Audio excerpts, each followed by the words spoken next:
hello लोगोफोर बरायबाय बड' जब info अफिशियेल YouTube चेनेलाव आसा खालामो गासिबो नोंथांमोना मोजाङै दङ दा finally Assam police result out नोंथांमोना दिनै मोनसिगोन बेनो जाबाय कनस्टेबलखौ लानानै गोबांथार पोस्टआव दिनै 1 मे एबा लेबार डे हलिडेआवनो गुड निउज बेनो जाबाय नोंथांमोननि रिजाल्ट गोबाव समनिफ्राय नेबाय थानाय नोंथांमोननि गोबां खस्थ' खालामबोनाय रिजाल्ट दा नोंथांमोना मोनमारसिगोन आरो बेयाव पास जानाय लोगो लोगो भाइभा टेस्टआव एबा स्किल टेस्टआव लांनाय जासिगोन दा माबायदि स्किल टेस्ट लागोन भाइभा टेस्ट लागोन बेखौ जों डिसकास खालामगोन बेखायनो भिडिअखौ नायग्रोजोबदो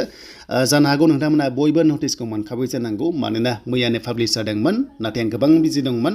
अब्लाबो नोंथांमोना दिनै माखासे डिटेल्सखौ मोनजोबसिगोन बेनो जाबाय लेटेस्ट आपडेट दा आरो नेक्स्ट गोदान भेकेन्सि दङ बेखौबो जों सावरायगोन बिनि सिगां जायफ्रा चेनेलाव गोदान साबस्क्राइब खालामनानै लानो हागोन बड' जब इनफो इउटुब चेनेलाव दा जोंनि बे नटिसखौ भिउ खालामबावनोसै आरो खालामनाय लोगो लोगो जों क्लियारलि नायफिनसै जाहाथे एसेनि गोनो गोथो दङबा नोंथांमोना क्लियारलि मोनथिगोन दा बेनो जाबाय अफिशियेल नटिफिकेशन 30 एप्रिल बेयाव डेट दङ देन बिनिफ्राय नोंथांमोननि माखासे कानेक्सन होनना बुंदों जेरै फार्स्टआव नाम्बार 1 कनस्टेबल इउबि आरो लोगोसे एबि दङ देन बिनिफ्राय कनस्टेबल इउबि आरो लोगोसे हिल्स ट्राइब एरियानि बियो 58 बोटमेन दङ देन 654 ड्राइभार दङ 204 कनस्टेबल कमिउनिकेशन दङ बेनिफ्राय एपिआरअ देन बेनिफ्राय 262 ड्राइभार एबा कमिउनिकेशननि दङ थिग बेबादिनो गोबां रोखोमनि एपिआरअ दङ बेनिफ्राय 269 पोस्टआ कनस्टेबल ग्रेड 3 डिसिजिडिआव दङ आरो गोबां रोखोमनि बेयाव सिभिल डिफेन्स दङ आरो टेक्निकल दङ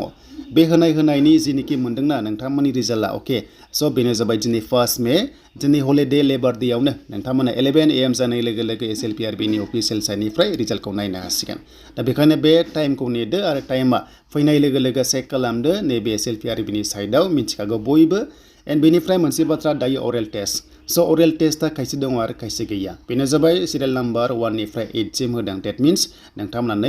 नैबे नाम्बार 8 सिम नोंथांमोननि हाबिलदारसिम बेखिनि पोस्टआ माने भाइभा टेस्ट दङ एबा अरेल टेस्ट दङ 9 मेआव स' 9 मेआव बेखिनि होनाय पोस्टखौ कनस्टेबल लेभेलखौहाय एभिइउबिनिफ्राय लानानै 9 मेआव नोंथांमोना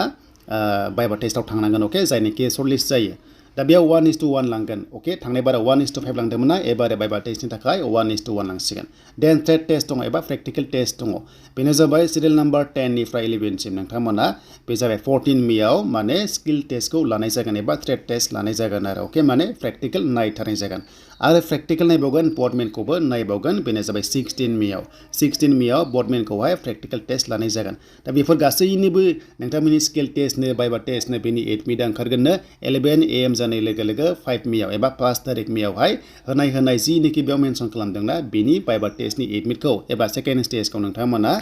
बेनो जाबाय 5 तारिख एबा 5 खालार खालि मोननो हागोन एसएलपिआरबिनि अफिसियेल वेबसाइटआव होनदों दा गासैबो क्लियार जाबाय नोंथांमोननिया दा बयनिसिमबो अल द बेस्ट थाबाय जाहाथे नेक्स्ट स्टेजआव पास खालामनो हायो देन बिनिफ्राय फाइनेल नोंथांमोननि रिजाल्टआथ' अक्ट'बराव मोनगोन एफर्मेल लेटारा नाथाय बिनि सिगां अक्ट'बर सिगां नोंथांमोना फाइनेल माने रिजाल्टखौ मोननानैसो एफर्मेल लेटारखौ अक्ट'बराव मोनहैगोन आरो बेल' नङा गोदान साख्रि ओंखारबावगोन नेक्स्ट लेभेलाव गोदान साख्रि कनस्टेबल लेभेलाव फैबावगोन टेनसन दाजा बेयाव नोंथांमोना पास जायाबाबो जेबो नङा नेक्स्टआव मथामथि 5000नि खाथियाव पस्टआ थानाय चान्सआ दङ गासैबो लानानै आरो अके एसआइ लानानै बा गुबुन कनस्टेबलखौ लानानै दा बेनो नोंथांमोननि बयनिसिमबो अल द बेस्ट थाबाय नेक्स्ट रिजाल्टनि थाखाय